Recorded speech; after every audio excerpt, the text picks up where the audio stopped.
अस्सलाम वालेकुम रहमतुल्लाहि व बरकातुहू। आप देख रहे हैं टॉप 10 विद GNM और मैं हूं गुलाम नबी मदनी। दुनिया भर से आज की 10 बड़ी और इंतहाई अहम खबरें जिन पर आज हम बात कर रहे हैं। नाज़रीन किराम, आज 18 जून 2020 है और आज दिन है जुमेरात का। यह टॉप 10 विद GNM का सुबह का बुलेटिन है। खबरों का सिलसिला शुरू कर लेते हैं। जो आज की पहली बड़ी खबर है, ये नाज़रीन किराम पाकिस्तान और भारत के मबैन लाइन ऑफ कंट्रोल पर एक मरतबा फिर भारत की जानिब से बिला इश्तियाल फायरिंग का वाक़या पेश आया है, जिसमें पाकिस्तान के 4 मासूम शहरी शहीद हो चुके हैं और इसी तरह से एक शहरी ज़ख्मी बताए जाते हैं। पाकिस्तान के DGISPR के मुताबिक लाइन ऑफ कंट्रोल पर भारत मुसलसल बिला इश्तियाल फायरिंग कर रहा है, जिससे 69 शहरी शहीद हो रहे हैं। ताहम पाकिस्तान भी जवाबी कार्रवाई में भारत को भारी नुकसान पहुँचा रहा है। रात गए जब भारत की जानिब से पाकिस्तान की लाइन ऑफ कंट्रोल को उसकी सरहदी हदूद की खिलाफ वर्जी की गई, तो पाकिस्तान की जानिब से जवाबी कार्रवाई के अंदर कम अज़ कम 5 से ज़ायद भारतीय फ़ौजी ज़ख्मी हुए हैं और इसी तरह से 2 के करीब भारतीय फ़ौजियों के मारे जाने की इतला सामने आ रही हैं। रवां साल अब तक भारत 1000 से ज़ायद बार लाइन ऑफ कंट्रोल की बिला इश्तियाल फायरिंग करके खिलाफ वर्जी कर चुका है। नाज़रीन किराम, पाकिस्तान के खिलाफ भी भारत महाज खोले हुए है। चीन के साथ भी भारत की पिटाई जारी है, लेकिन मोदी दहशतगर्द फिर भी बाज नहीं आ रहा। कश्मीर के अंदर लाइन ऑफ कंट्रोल पर और इसी तरह से लद्दाख और नेपाल के साथ झगड़े में दुनिया को समझ लेना चाहिए कि दुनिया के अंदर बदअमनी फैलाने वाला, दहशतगर्दी फैलाने वाला जो मुल्क है वो भारत है। आगे बढ़ लेते हैं नाज़रीन काम। जो आज की दूसरी बड़ी खबर है, ये पाकिस्तान रावलपिंडी से है। GHQ हेडक्वार्टर के अंदर पाकिस्तान के मिलिट्री क़यादत का आला सतही कोर कमांडर इजलास हुआ है, जिसमें पाकिस्तान के सरबराह, आर्मी के सरबराह जनरल क़मर जावेद बाजवा और DGISI जनरल फैज़ हमीद समेत दीगर फौजी अहदेदार शरीक हुए हैं।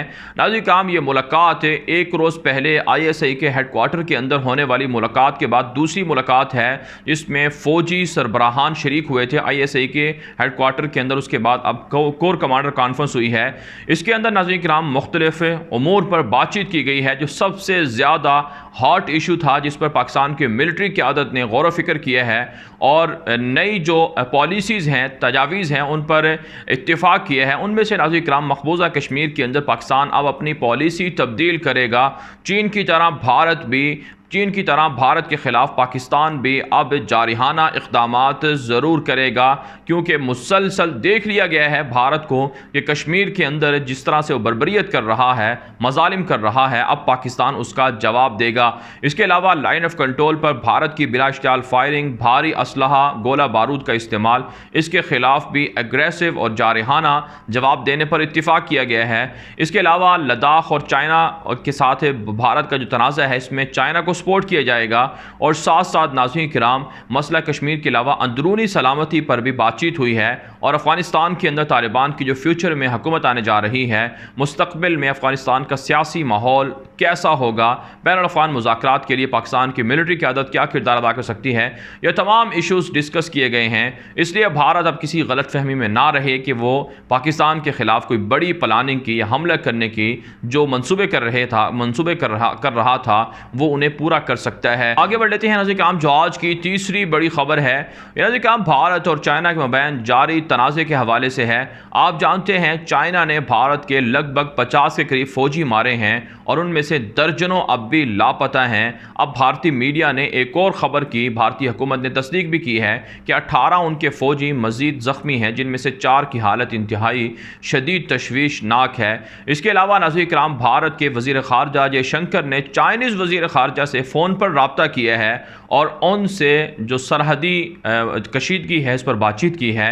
जो भारतीय वज़ीर ख़ारजा हैं, उन्होंने अपने फ़ोन के अंदर चाइना से दरख्वास्त की है कि वो लाइन ऑफ एक्चुअल कंट्रोल पर सूरत हाल को मामूल पर लाए और भारतीय फ़ौजियों पर हमले ना करे। नाज़रीन काम, इससे पहले हम आपको मुसलसल अपडेट कर रहे हैं कि एक तो भारतीय हुकूमत झूठ बोलती है, दूसरा भारतीय मीडिया प्रोपेगेंडा करता है, झूठ बोलता है। और अब नाज़रीन किराम, पसे पर्दा मोदी की हुकूमत पहले भी चाइना की मिन्नतें कर रही थी और अब भी मिन्नतें कर रही है, लेकिन नाज़रीन किराम अब जो ताज़ा तरीन सूरत हाल है लद्दाख के करीब, वहाँ जो नई पोजीशन पोजीशन है वो संभाल ली है चाइनीज़ मिलिट्री ने, और चाइना की जानिब से दुनिया के सामने एक मरतबा फिर भारी असलहे और भारी जो जंगी साजो सामान है उनकी नुमाइश भी की गई है, जिससे भारत को वाज़ेह पैगाम दिया गया है कि भारत जारियत से बाज रहे। चाइना की जानिब से चाइनीज़ वज़ीर ख़ारजा ने भी अपने एक बयान में कहा है कि पहले भारत की फ़ौज ने बिला इश्तियाल वाक़या या इश्तियाल अंगेज़ी को बढ़ाया और चाइनीज़ हदूद को क्रॉस किया, जिस पर चाइना ने जवाबी वार किया है। तो ये नाज़रीन क्या सूरत हाल है। भारत को आने वाले दिनों में मज़ीद भी हज़ीमत का सामना लाइन ऑफ एक्चुअल कंट्रोल पर करना पड़ सकता है और उनके मज़ीद भी फ़ौजी आने वाले दिनों में मारे जाएंगे। आगे बढ़ लेते हैं नाज़रीन काम जो आज की चौथी बड़ी खबर है।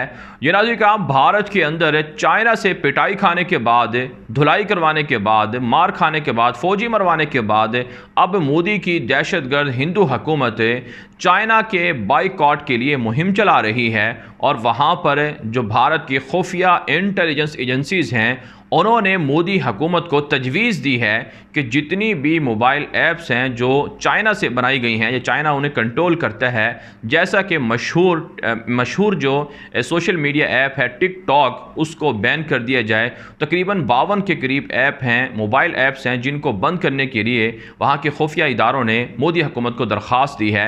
साथ साथ नाज़रीन कराम चाइना की जो वहाँ पर सरमायाकारी है भारत के अंदर, बिलखुसूस जो वहाँ पर मोबाइल फ़ोन्स कंपनियां हैं या मोबाइल फ़ोन आप कह सकते हैं मोबाइल बनाने वाले इदारे हैं, टेक्नोलॉजी की चीज़ें हैं, उनमें चाइनीज़ सरमायाकारी को ख़त्म करने के लिए मुहिम ज़ोर पकड़ रही है। बाइकॉट चाइना का ट्रेंड भारत के अंदर टॉप पर चल रहा है, हैशटैग ट्रेंड कर रहा है। इसके अलावा नाज़रीन किराम इतराज़ ये सामने आ रही हैं कि 110 अरब डॉलर के लगभग भारत और चाइना के मबैन जो तिजारत होती है सालाना, जिसमें चाइना 70 अरब डॉलर से ज़ायद की चीज़ें भारत को बेचता है, वो भी अब ख़तरे में पड़ गई है। लेकिन नाज़रीन किराम बहुत से भारतीय कह रहे हैं कि अगर चाइना से बाइकॉट किया गया तो फिर भारत के अंदर जो चढ़ावे का सामान होता है या हिंदुओं के जो त्यौहार होते हैं उस पर जो चीज़ें यूज़ होती हैं, इस्तेमाल होती हैं, उनको भारत कहाँ से मंगवाएगा। ये भारत के लिए अपने खसारे का बायस होगा। तो बहरहाल मजमूई तौर पर नाज़रीन किराम अगर देखा जाए तो भारत के अंदर अगरचे मुहिम चल रही है कि चाइना का बाइकॉट किया जाए, लेकिन भारत किसी भी सूरत चाइना से बाइकॉट करके नहीं चल सकता है, नहीं जी सकता है। आगे बढ़ लेते हैं नाज़रीन काम जो आज की पांचवी बड़ी खबर है ये अफगानिस्तान से है। अफगानिस्तान के अंदर तालिबान की गिरफ्त मजबूत हो रही है। रात गए तालिबान के तर्जुमान सुहेल शाहीन ने अपने ट्विटर अकाउंट पर दुनिया को बताया कि उन्होंने 35 के करीब मजीद काबुल इंतज़ामिया के फ़ौजी कैदी रिहा कर दिए हैं और उन्हें अपने घरों को रवाना कर दिया गया है। 550 से ज़ायद तालिबान अब तक के काबुल इंतज़ामिया के कैदियों को रिहा कर चुके हैं। दूसरी जानिब नाज़रीन किराम तालिबान का वफ़द काबुल इंतज़ामिया के मातहत बनाई गई जेलों के दौरे कर रहा है, वहाँ से कैदियों को छुड़वा रहा है। गुज़श्ता रोज़ भी तालिबान के सैकड़ों कैदी काबुल इंतज़ामिया की कैद से आज़ाद करवाए गए हैं। नाज़रीन किराम काबुल इंतज़ामिया इस कदर परेशान है, इस कदर आप कह सकते हैं सख्ते में है कि वो अब जो तालिबान के कैदी रिहा हो रहे हैं उनकी अनाउंसमेंट भी नहीं कर रही, उनका बता भी नहीं रही है कि शायद उनको अपने जो एक तरह से दुनिया के सामने उनको हज़ीमत का सामना करना पड़े कि क्यों वो तालिबान के कैदियों को छोड़ रहे हैं।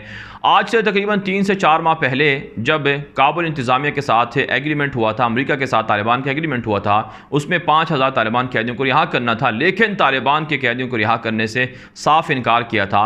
लेकिन अब तक 3000 के करीब तालिबान कैदी रिहा हो चुके हैं और बकिया भी बहुत जल्द रिहा हो जाएंगे। दूसरी जानब नाज़रीन किराम तालिबान के अमीर मुल्ला हिबतुल्लाह खुनज़ादा ने इमारत इस्लामिया के जंगजुओं को, मुजाहिदीन को हुक्म दे रखा है कि बैनुल अफ़गान मुज़ाकरात शुरू होने से पहले अफ़गानिस्तान के अंदर अपनी गिरफ्त को मज़ीद मजबूत किया जाए। यही वजह है तालिबान के हमले बढ़ चुके हैं। गुज़श्ता रोज़ हमले के अंदर तकरीबन 50 से ज़ायद काबुल इंतज़ामिया के एहलकारों को मारा था, 250 से ज़ायद को ज़ख्मी किया गया था, भारी असलहा कब्जे में लिया गया था और काबुल इंतज़ामिया का हेलीकॉप्टर भी तालिबान ने मार गिराया था। और आज की जो ताज़ा तरीन सुबह की खबर है इसके मुताबिक रात गए हमलों के अंदर 10 से ज़ायद एहलकारों को मारा गया है और 20 से ज़ायद लोगों ने सरेंडर किया है। मुसलसल तालिबान की इमारत इस्लामिया अपनी गिरफ्त को मजबूत कर रही है, जिससे वाज़ेह तौर पर पता चलता है कि बहुत जल्द काबुल पर तालिबान की हुकूमत हो जाएगी। आगे बढ़ लेते हैं नाज़रीन किराम जो आज की छठी बड़ी खबर है ये नाज़रीन किराम चीन से है। चीन का मशहूर अखबार है ग्लोबल टाइम्स, जो दरअसल चीन की कम्युनिस्ट पार्टी का एक तरह से तर्जुमान अखबार समझा जाता है, उसने भारत और चीन के मबैन जारी तनाज़े के हवाले से 2-3 अहम बातें लिखी हैं कि जो असल वजूहात हैं चाइना और भारत के दरमियान लड़ाई की, उनमें से एक वजह तो ये करार दी गई कि दरअसल भारत चाइना के ख़िलाफ़ अमरीकी ब्लॉक में चला गया है और अमरीकी ब्लॉक में जाकर चाइना के ख़िलाफ़ प्रॉक्सी वार लड़ रहा है। उस अखबार ने अपने इदारिये में ये लिखा है कि ऑस्ट्रेलिया, जापान, अमरीका और इसी तरह से उनके दीगर ममालिक ये मुश्तरका तौर पर चीन के मंसूबों को या चीन की पॉलिसियों के ख़िलाफ़ एक मुज़ाहमत खड़ी कर रहे हैं और भारत भी उनके साथ खड़ा हुआ है, जो दरअसल भारत और चाइना के मबैन कशीदगी की बड़ी वजह है। इसके अलावा इसी अखबार ने यह भी लिखा है कि दूसरी बड़ी वजह चाइना और भारत के दरमियान कशीदगी की यह है कि भारत तकब्बुर और गुरूर में इस कदर आगे जा चुका है कि वो चीन के ख़िलाफ़ अपनी फ़ौज को या अपनी फ़ौजी ताकत को एक बड़ी ताकत समझता है और ये कहता है कि शायद भारत की फ़ौज चाइनीज़ फ़ौज को शिकस्त दे सकती है, उन पर हमला करके उनके इलाकों पर कब्ज़ा कर सकती है। इस अखबार ने यह कहा है कि चीन अगरचे भारत के साथ लड़ाई नहीं चाहता है और चीन की ये नेक नियति है, भारत इसमें गलतफहमी में है और भारत समझता है कि शायद ये चीन की कमज़ोरी है कि वो भारत के ख़िलाफ़ कोई हमला नहीं कर रहा है। यही वजह है नाज़रीन किराम, इस अखबार ने लिखा है कि अगर भारत की यही रविश रही तो चाइना फिर मजबूर हो जाएगा हमला करने पर। नाज़रीन किराम, आप जानते हैं चीन की अब तक पॉलिसी रही है कि वो किसी भी मुल्क के ख़िलाफ़ बड़ी जंग का हिस्सा नहीं बना है और ना कोई उसने बड़ी जंग लड़ी है। उसकी बड़ी वजह यह है कि चीन चाहता है कि पहले दुनिया के अंदर माशी गलबा हासिल किया जाए और फिर दुनिया को जब अपने कंट्रोल में ले लिया जाए तो आपको जंग करने की नौबत ही नहीं आएगी, आपको ज़रूरत ही नहीं पड़ेगी। तो इसलिए चाइना माशी जंग लड़ रहा है, माशी गलबे की कोशिश कर रहा है। यही वजह है नाज़रीन किराम कि भारत खित्ते के अंदर वाहिद ऐसा मुल्क है जो चीन के मशहूर मंसूबे बेल्ट एंड रोड का हिस्सा नहीं है और मुसलसल पाकिस्तान और चाइना के मबैन CPEC मंसूबे की खिलाफ वर्जी कर रहा है, बयानात दे रहा है और इसके खिलाफ प्रॉक्सी वार लड़ रहा है। नाज़रीन किराम, आप जानते हैं चीन के खिलाफ अमरीका ने माशी पाबंदियाँ लगाई और इसके साथ साथ अपनी कंपनियों को चाइना से निकाल कर कहीं और मुंतकिल करने का ऐलान किया। तो भारत ने चाइना के मुतबादल के तौर पर ख़ुद को पेश करने का मंसूबा बनाया और अमेरिका का विज़िट किया और वफ़द भिजवाया कि अमेरिकी कंपनियां भारत आ सकती हैं, चाइना के मुकाबले में कम कीमत पर मसनूआत बना सकती हैं। तो ये भी एक बड़ी वजह है कि चाइना अपने मुकाबले के तौर पर भारत को देख रहा है, इसलिए चाइना पहले ही से भारत को काउंटर करना शुरू कर दिया है और आने वाले दिनों में आप देखेंगे कि तनाज़ा मज़ीद बढ़ेगा। आगे बढ़ लेते हैं नाज़रीन किराम, जो आज की 7वीं बड़ी खबर है, ये नाज़रीन किराम अमेरिका से है। ट्रंप के साबिक़ कौमी सलामती के मुशीर जॉन बोल्टन ने एक नया इंकशाफ किया है कि अमेरिकी सदर डोनाल्ड ट्रंप ज़ाती मफाद को मुल्की मफाद पर तरजीह दे रहे हैं और उन्होंने चाइना से ये दरख्वास्त की थी, मदद की दरख्वास्त की थी कि 2020 के इलेक्शन में चाइना अमेरिकी सदर ट्रंप को जितवाने के लिए अपना किरदार अदा करे। ये सबसे बड़ी टॉप स्टोरी बनी हुई है आज अमेरिका के अंदर है। ट्रंप ने इसके रद्द अमल में आज गैर नस्ल के मुसलमानों पर चाइना में जो जुल्म होता है उसके ख़िलाफ़ पाबंदियों का नया बिल मंजूर किया है ताकि अपनी आवाम को ये समझाया जा सके कि ट्रंप चीन के हामी नहीं हैं बल्कि चीन के मुखालिफ हैं। ताहम नाज़रीन किराम, चीन ने अमरीकी नया जो बिल आया है गैर नस्ल के मुसलमानों पर जुल्म के हवाले से इसे मुस्तरद किया है और कहा है कि गैर नस्ल के मुसलमानों का जो मामला है वो अंदरूनी मामला है, इसमें अमरीका को कोई इख्तियार नहीं है कि वो कोई मुदाखलत करे या पाबंदियाँ लगाए। नाज़रीन किराम, आप जानते हैं सुबह सिंकियांग के अंदर 10 लाख से ज़ायद मुसलमानों को हिरासती कैंपों में रखे जाने की खबरें अभी तक जारी हैं कि चाइना उन पर जुल्म करता है। आगे बढ़ लेते हैं नाज़रीन किराम, जो आज की 8वीं बड़ी खबर है। ये नाज़रीन किराम इसराइल के मुसलमानों के ख़िलाफ़ मस्जिद अक़सा के ख़िलाफ़ साजिशी मंसूबों के हवाले से है। नाज़रीन किराम, मस्जिद अक़सा की मशहूर दीवार है जिसे मगरबी दीवार भी कहा जाता है और उसे दीवार बुराक भी कहा जाता है, जहाँ से रसूल अकरम सल्लल्लाहु अलैहि वसल्लम मिराज पर तशरीफ़ ले गए थे और अपनी सवारी को वहाँ पर बांधा था और साथ साथ इस दीवार को दीवार गिरिया भी कहा जाता है। यहूदियों ने 1917 के अंदर वाद बिलफोर हुआ था, मुआहिदा हुआ था, उसके बाद इस मगरबी दीवार को एक तरह से हैकर सुलेमानी का जुज़ समझा था और कहा था कि यहूदियों के यहाँ ये मुक़द्दस तरीन मकाम है। हालांकि नाज़रीन किराम, इससे पहले यहूदी दीवार बुराक को या दीवार गिरिया को कोई मुक़द्दस मकाम नहीं समझते थे, लेकिन अब सूरत हाल ये है कि वहाँ पर लाखों यहूदी सालाना आते हैं, वहाँ पर रोते हैं, आहुजारी करते हैं और समझते हैं कि हैकर सुलेमानी का हिस्सा है और जल्द वो इसको गिरा कर नए सिरे से हैकर सुलेमानी को तामीर करेंगे। ताज़ा इतला सामने आ रही हैं कि इसराइल के यहूदियों ने अब दीवार गिरिया या दीवार बुराक के पास नई तामीराती मंसूबे शुरू कर दिए हैं और उसमें तरमीम और मेंटेनेंस के नाम पर मस्जिद अक्सा को गिराने के लिए अमली तौर पर आगे बढ़ रहे हैं। उर्दन ने इस मंसूबे की मुखालफत की है और मुसलमानों से मुतालबा किया है कि वो मस्जिद अक्सा की हिफाजत के लिए अपना किरदार अदा करें। आगे बढ़ लेते हैं नाज़रीन कराम, जो आज की 9वीं बड़ी खबर है ये नाज़रीन कराम लीबिया और मिस्र के हवाले से है। नाज़रीन कराम लीबिया के अंदर 2000 से ज़ायद रूस के किराए के जंगजू बागी हफ्तर को सपोर्ट कर रहे हैं। ये ताज़ा इंकशाफ सामने आया है। ताहम तुर्क फ़ौजें बागी हफ्तर के ख़िलाफ़ कामयाब कार्रवाइयाँ करके वहाँ बागी हफ्तर से कई इलाकों को वागुजार और छुड़वा चुके हैं। इसके अलावा नाज़रीन कराम मिस्र के डिक्टेटर अब्दुल फत्ताह सीसी ने अपने असर व रसूख को मज़ीद मुस्तहकम करने के लिए और दोबारा से आप कह सकते हैं कि तीसरी मरतबा सदर बनने के लिए राह हमवार करने के लिए मिस्र की पार्लियामेंट से नया कानून भी मंजूर करवा लिया है। दूसरी जानिब मिस्र के पहले मुंतखब जमहूरी सदर मोहम्मद मुर्सी, जिन्हें डिक्टेटर अब्दुल फत्ताह सीसी ने शहीद कर दिया था, उनके नाम पर लंदन के अंदर एक नई फाउंडेशन का इफ्तिताह हुआ है और कल उनकी पहली बरसी थी जिस पर मिस्र के अंदर और दुनिया भर के अंदर मुसलमानों ने उन्हें खराज तहसीन पेश किया है। आगे बढ़ लेते हैं नाज़रीन कराम, जो आज की 10वीं बड़ी खबर है ये नाज़रीन कराम तुर्की के जो सफारतकार हैं उनको अक़वाम मुत्तहिदा के 75वें जो सालाना इजलास होता है उसके लिए बतौर सदर मुंतखब कर लिया गया है और वो अक़वाम मुत्तहिदा के 75वें जो सालाना असम्बली का इजलास होता है उसकी वो क़यादत करेंगे।